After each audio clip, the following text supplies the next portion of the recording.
अस्सलाम वालेकुम dear student. आज हमने 9th क्लास की जो केमिस्ट्री है इसका chapter number 9 periodic group properties and elements, ये चैप्टर नंबर 9 है। इसको आज हम इसका पहला लेक्चर डिस्कस करेंगे। इम्तिहानी नुक्ता नजर से ये बहुत इंपॉर्टेंट चैप्टर है। यहाँ से शॉर्ट क्वेश्चन और लॉन्ग क्वेश्चंस और एमसीक्यूज आपके फाइनल एग्जाम में लाजमी आएंगे। आज हम इस चैप्टर के अंदर हमने करना क्या है, पीरियोडिक टेबल के अंदर जो मुख्तलिफ ग्रुप्स हैं उनकी केमिकल प्रॉपर्टीज को बच्चों हम डिस्कस करना चाहते हैं।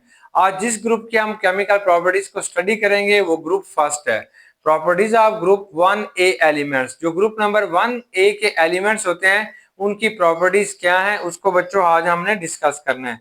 पहली बात आपने ये याद रखनी है कि ग्रुप के अंदर मौजूद जो तमाम एलिमेंट्स होते हैं एक ग्रुप के अंदर, यानी सेम ग्रुप, अगर एक ही बच्चों हमारे पास क्या है ग्रुप है, तो इस ग्रुप के अंदर पाए जाने वाले जितने भी एलिमेंट्स होते हैं they have same chemical properties. तो उन सब की जो केमिकल प्रॉपर्टीज होती हैं वो तकरीबन सेम होती हैं। अब क्वेश्चन आता है कि उनकी केमिकल प्रॉपर्टीज क्यों सेम होती है? Because they have same electronic configuration. क्योंकि बेटा उनके अंदर जो इलेक्ट्रॉन की तरतीब होती है वो सेम होती है, एक जैसी होती है, इसलिए उनकी इलेक्ट्रॉनिक कॉन्फ़िगरेशन सेम होगी। कैसे? देखिए, जैसे हमारे पास लिथियम आएगा, इसके 2s में एक इलेक्ट्रॉन होगा। सोडियम आएगा, इसके बेटा 3s में एक इलेक्ट्रॉन होगा। पोटाशियम जो होगा इसके 4s में एक इलेक्ट्रॉन होगा। आप देख रहे हैं कि इनके नंबर ऑफ शेल बढ़ रहे हैं, लेकिन इनका जो लास्ट वैलेंस इलेक्ट्रॉन होता है वो s के अंदर हमेशा एक है, इसलिए ये हम कहते हैं कि ये they have same electronic configuration. सिर्फ इनके साइज बढ़ते जा रहे हैं, मतलब लिथियम का साइज छोटा है, सोडियम इससे बड़ा है, पोटेशियम इससे बड़ा है। जब इनके अंदर साइज इंक्रीज होगा तो थोड़ी सी इनकी केमिकल प्रॉपर्टीज भी एक दूसरे से क्या होंगी, सेम हो जाएंगी। तो अब हम इसकी मुख्तलिफ प्रॉपर्टीज को स्टडी करते हैं। सबसे पहली बात यह है कि they are called alkali metals. तो सबसे पहली बात यह है कि जो ग्रुप 1 के जो एलिमेंट होते हैं इन सब को आपने अल्कली मेटल्स कहते हैं। पहली बात यह है ये मेटल्स हैं। दूसरी चीज यह है कि आप इन्हें अल्कली कहते हैं। Why we call it alkali metals? तो आप इन्हें अल्कली मेटल्स क्यों कहते हैं? तो alkali is a Arabic word, ये एक अरबी जुबान का लफ्ज होता है। असल में ये जो एलिमेंट्स है, चाहे लिथियम है, चाहे सोडियम है, चाहे पोटाशियम है, जब बेटा आप इनको पानी के अंदर डालते हैं तो ये अल्कलीज बनाते हैं। अल्कलीज पानी के अंदर हल होने के बाद ये बेस बनाते हैं। जैसे साबुन का जायका होता है, इस किस्म की ये चीज जो है पानी के अंदर हल होने के बाद बनाते हैं, इसे हम बेस कहते हैं। और ये जो बेस की वजह से ऐसे बेस जो पानी में हल हो जाते हैं they are called alkali. Due to this reason they are called alkali metal. दूसरी चीज ये है बेटा इनकी सेम इलेक्ट्रॉनिक कॉन्फ़िगरेशन है। मतलब इनकी जो सेम इलेक्ट्रॉनिक कॉन्फ़िगरेशन से मुराद ये है कि इनका हमेशा s के अंदर एक इलेक्ट्रॉन होगा। तमाम एलिमेंट्स के अंदर जो s होगा उसके अंदर क्या होगा, वैलेंस शेल, यानी जो लास्ट शेल होगा उसके अंदर सिर्फ एक इलेक्ट्रॉन होगा और वो भी सब शेल s के अंदर होगा। जैसे आपके पास लिथियम का लास्ट इलेक्ट्रॉन 2 सब शेल के अंदर होगा, सोडियम का लास्ट इलेक्ट्रॉन 3s सब शेल के अंदर होगा और पोटेशियम का लास्ट इलेक्ट्रॉन 4s सब शेल के अंदर होगा। अब बेटा हाइड्रोजन के अलावा बाकी जितने भी इलेक्ट्रॉन होते हैं, हाइड्रोजन एक्सेप्ट हाइड्रोजन, क्योंकि हाइड्रोजन जो है वो अल्कली मेटल नहीं है, hydrogen is not alkali metal, लेकिन इसे अल्कली मेटल के ऊपर रखा गया है। अब ये हाइड्रोजन के अलावा बाकी जितने भी अल्कली मेटल्स हैं, चाहे सोडियम है, चाहे पोटाशियम है, चाहे बेटा रुबिडियम है, लूज इलेक्ट्रॉन मोर इजीली, वो लूज करते हैं इलेक्ट्रॉन को बेटा मोर इजीली, आसानी के साथ इलेक्ट्रॉन को लूज कर देते हैं। केमिस्ट्री में ऐसी सब्सटेंसेस जो आसानी के साथ इलेक्ट्रॉन लूज कर देते हैं दे आर मोर रिएक्टिव, वो बहुत ज्यादा बच्चों रिएक्टिव होते हैं। ये इसलिए ये हम कहते हैं कि ये जो अल्कली मेटल्स होते हैं ये बहुत ज्यादा रिएक्टिव हैं। क्यों बहुत ज्यादा, क्यों आसानी के साथ लूज इलेक्ट्रॉन करते हैं? Because their atomic size increases down the group. ये जो इनका एटॉमिक साइज होता है वो इंक्रीज होना शुरू हो जाता है, increases down the group. Down the group बेटा इनका एटॉमिक साइज इंक्रीज हो जाएगा, इसलिए हम कहते हैं कि ये इनकी जो रिएक्टिविटी होती है वो भी टॉप से बॉटम की तरफ जो होगी वो इंक्रीज होना शुरू हो जाएगी। अब सबसे ज्यादा जो रिएक्टिव हमारे पास एलिमेंट होगा, मतलब ये जो एलिमेंट इसके अंदर पाए जाते हैं वो सोडियम है, वो बेटा हमारे पास पोटाशियम है, वो रुबीडियम है, वो सीजियम है। सी और फ्रांसियम जो होता है ये एक रेडियो एक्टिव एलिमेंट है। लास्ट एलिमेंट जो अल्कली मेटल होगा इसे हम फ्रांसियम कहते हैं। ये एक रेडियो एक्टिव एलिमेंट है, तापकार मादा है, इसलिए बेटा हम इसकी ये तो है होता ही रिएक्टिव है। तो सबसे ज्यादा जो रिएक्टिव होगा वो लिथियम है। सबसे ज्यादा लिथियम नहीं है, लिथियम से ज्यादा जो रिएक्टिव होगा वो सोडियम है। सोडियम से ज्यादा जो रिएक्टिव होगा रुबीडियम है। रुबीडियम से ज्यादा जो रिएक्टिव होगा वो सीजियम है। तो इस ग्रुप के अंदर जो मोस्ट रिएक्टिव एलिमेंट पाया जाता है वो बेटा हमारे पास क्या होगा, caesium. Why caesium is more reactive as compare to potassium? ये शॉर्ट क्वेश्चन आएगा तो आप बताएंगे because caesium has a larger size. Caesium सबसे बड़ा है। Due to this reason it can lose its valence electron more easily as compare to potassium. ये potassium की निस्बत से जल्दी इलेक्ट्रॉन लूज करेगा, इसलिए सीजियम आपके पास है मोर रिएक्टिव है। अब इसके कुछ हम रिएक्शंस पढ़ते हैं। पहला जो आएगा वो रिएक्शन विद वाटर है। पानी के साथ ये सारे रिएक्शन करेंगे, चाहे लिथियम है, चाहे पोटाशियम है, रुबीडियम है, सीजियम है। जब ये पानी के साथ बेटा रिएक्शन करेंगे, एक तो हाइड्रोक्साइड बनाएंगे, दूसरा बच्चों ये हमारे पास क्या होगा, एंड हाइड्रोजन गैस बनाएंगे। अब इनके रिएक्शन में शिद्दत आएगी, मतलब लिथियम भी रिएक्ट करेगा, सोडियम भी रिएक्ट करेगा, पोटाशियम भी रिएक्ट करेगा, रुबीडियम भी रिएक्ट करेगा, लेकिन इनकी शिद्दत टॉप से बॉटम की तरफ बढ़ती जाएगी। लिथियम जो होता है रिएक्ट विद वाटर स्पीडली, ये पानी के साथ जरा आस्था से और मुसलसल रिएक्शन करेगा and give lithium hydroxide and hydrogen. तो देखिए ये आपके पास लिथियम होगा बच्चों, ये हमारे पास क्या है, पानी है। अब लिथियम जब इससे रिएक्शन कर रहा है तो it can be form lithium hydroxide and hydrogen gas. तो ये हाइड्रोजन गैस भी निकाल रहा है और साथ लिथियम हाइड्रोक्साइड भी बना रहा है। लेकिन ये जो रिएक्शन होगा ये स्टेडली है, जरा आहिस्ता आहिस्ता ये रिएक्शन हो रहा है।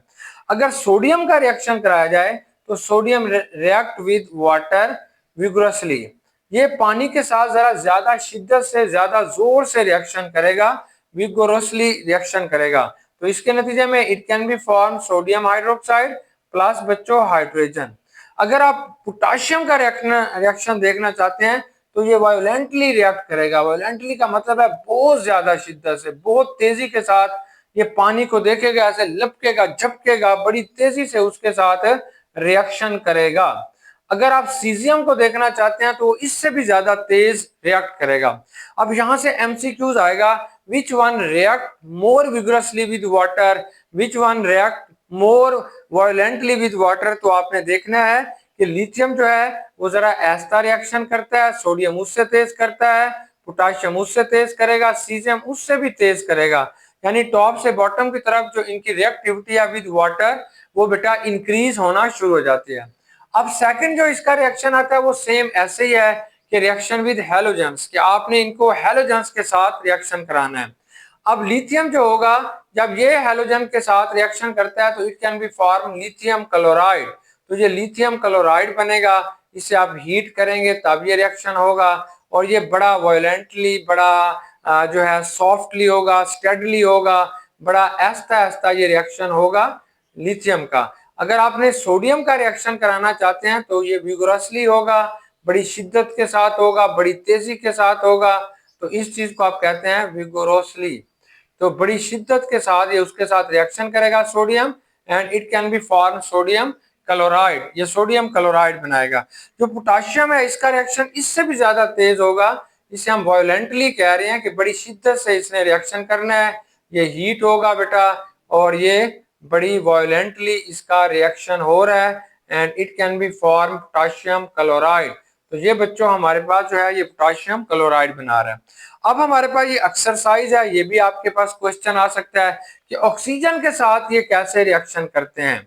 ऑक्सीजन के साथ भी बेटा इनका सेम पैटर्न होगा, ये ऑक्साइड्स बनाएंगे। जब लिथियम ऑक्सीजन के साथ रिएक्शन करेगा तो it can be form lithium normal oxide, ये लिथियम नॉर्मल ऑक्साइड बनाएगा।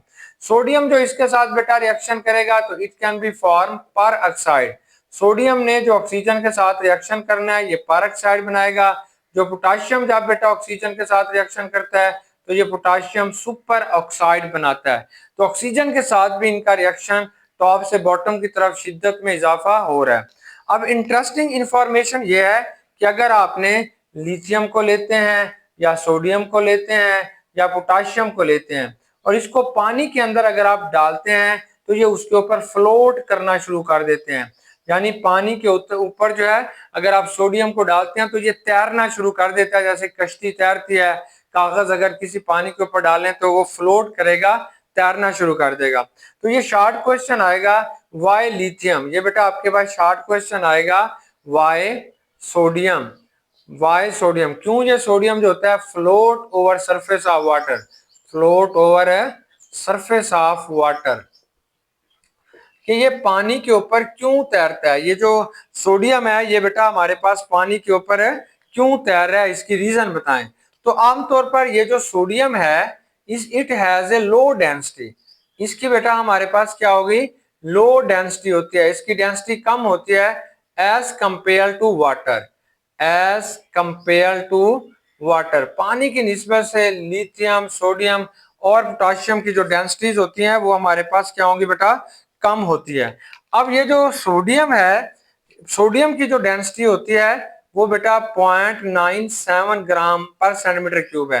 पोटाशियम की जो डेंसिटी होती है 0.86 है, और जो पानी है इसकी जो डेंसिटी होती है ये 1 है। अब इनकी जो डेंसिटीज हैं ये पानी से बेटा कम है, इसलिए ये पानी की सतह के ऊपर तैरते हैं। ये शॉर्ट क्वेश्चन आएगा why sodium and potassium floats over the surface of water. तो आप लिखोगे because they have low density as compare to water.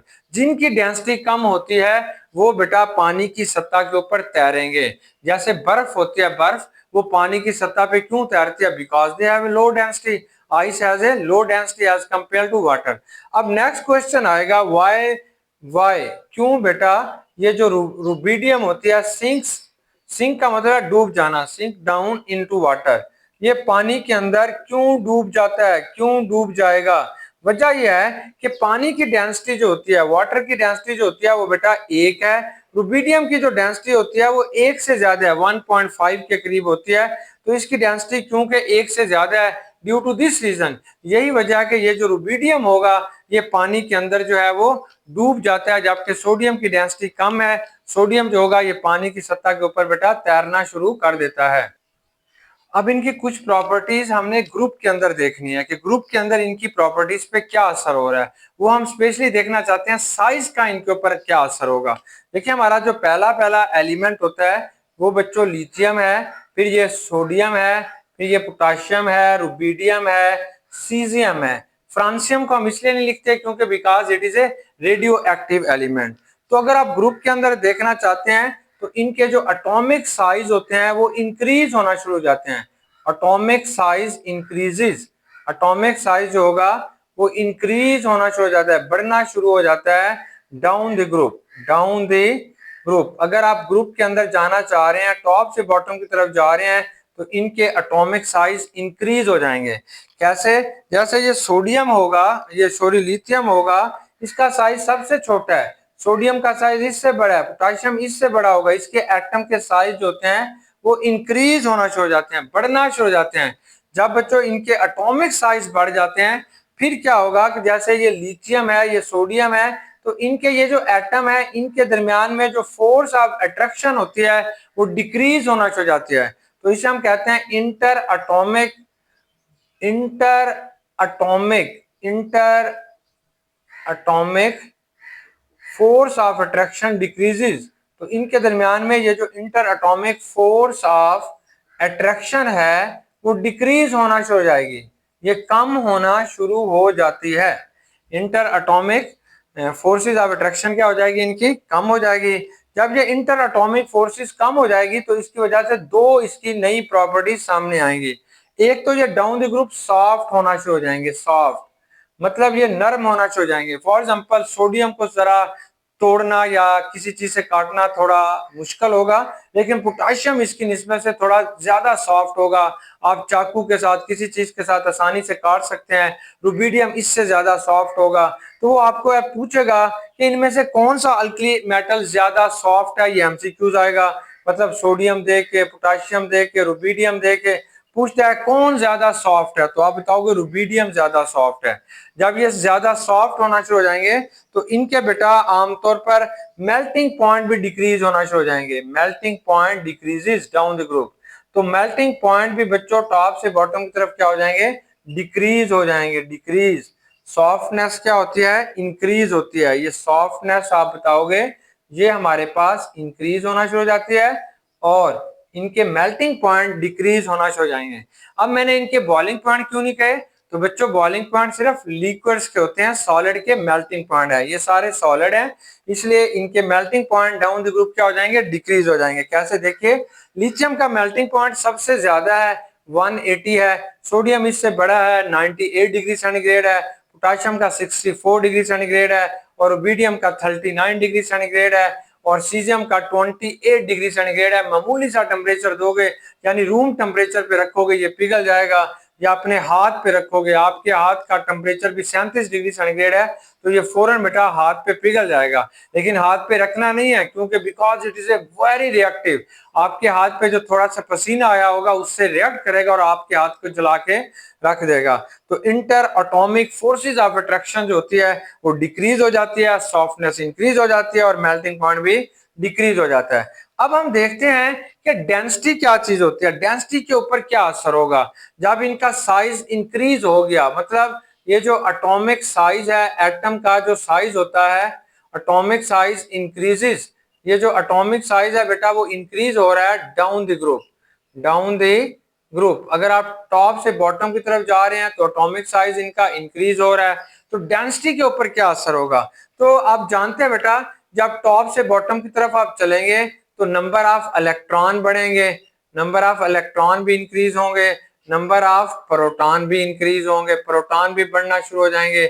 इसलिए बेटा एटॉमिक मास बढ़ना शुरू हो जाएगा, atomic mass increases, atomic size भी बढ़ेगा एंड एटॉमिक मास इंक्रीजेस, इनका वजन भी इंक्रीज होना शुरू हो जाएगा और इनका वॉल्यूम भी बढ़ना शुरू हो जाएगा। वॉल्यूम इंक्रीजेस, इनका वॉल्यूम भी बच्चों क्या हो जाएगा, इंक्रीज होना शुरू हो जाता है, बढ़ना शुरू हो जाता है। अब आप इसे बताते हैं डेंसिटी क्या होती है। डेंसिटी बराबर है मास ओवर वॉल्यूम के, मास ओवर वॉल्यूम जो होता है that is known as a density. अब आप इसे मास को कैसे डिफाइन करते हैं, तो मास क्या होगा, mass of an atom, mass is a unit volume. Mass जो आपके पास, मास को जब आप डिफाइन करते हैं तो मास हमारे पास ये आता है कि मास जो होगा वो which is defined as the mass per unit volume. तो मास को जो बेटा आप इसे देखते हैं तो मास क्या होगा, पर यूनिट वॉल्यूम, के यूनिट वॉल्यूम के अंदर ये मास आपने कितना लिया हुआ ये है। अब आपने एक बात को समझना है कि ये जो डेंसिटी मास क्या होगा बेटा, देखें एक चीज है, मतलब जैसे आपके पास कोई भी एक चीज है, 1 किलो है, 1 kg है, 1 kg है, और अगर उसका वॉल्यूम 1 लीटर हुआ, 1 लीटर हुआ तो उसकी डेंसिटी 1 हो जाएगी, 1/1 उसकी डेंसिटी बेटा क्या हो जाएगी, 1। अब यहाँ पे क्या हो रहा है कि मास तो इंक्रीज हो रहा है, मास बढ़ रहा है, बट वॉल्यूम उस लिहाज से नहीं बढ़ रहा, वॉल्यूम उतना नहीं बढ़ रहा। मतलब आपके पास जब 1 किलो था उसका वॉल्यूम भी 1 लीटर था, जब 1.5 किलो आ गया तो उसका वॉल्यूम भी 1 लीटर है। यानी कि mass increases but volume does not increase as such, कि वॉल्यूम ऐसे इंक्रीज नहीं हो रहा। जब मास बढ़ रहा है तो इसकी डेंसिटी जो होगी वो इंक्रीज होना शुरू हो जाएगी। तो टॉप से बॉटम की तरफ चलते हुए इनकी डेंसिटीज क्या होगी बेटा, इंक्रीज होना शुरू हो जाएगी। यहाँ पे एक एक्सेप्शनल केस भी है, वो आपसे पूछ लेता है कि which was has a greater density, sodium की डेंसिटी ज्यादा है या पोटाशियम की डेंसिटी ज्यादा है। तो आप ये सोच रहे होंगे क्योंकि सोडियम पहले आता है इसकी डेंसिटी कम होगी, पोटाशियम बाद में आता है इसकी डेंसिटी ज्यादा होगी। लेकिन बेटा सोडियम की डेंसिटी ज्यादा है, पोटाशियम की डेंसिटी क्या है, कम है, ये एक एक्सेप्शनल केस है। अब आपने बताना है सोडियम की डेंसिटी पोटाशियम की डेंसिटी क्यों कम है, क्योंकि इसका वॉल्यूम इंक्रीज हो जाता है। जब वॉल्यूम इंक्रीज हो जाता है तो इसकी बेटा जो डेंसिटी होती है वो कम हो जाती है। तो टॉप से बॉटम की तरफ चलते हुए बाकी तमाम जो एटम्स हैं उनका वॉल्यूम इतना नहीं बढ़ता जितना मास बढ़ता है, लेकिन पोटाशियम का मास कम बढ़ता है, वॉल्यूम थोड़ा ज्यादा बढ़ जाता है, इसलिए इसकी जो डेंसिटी होती है वो सोडियम से बेटा कम हो जाती है। बस विषय, गुड लक, अल्लाह हाफिज बच्चों।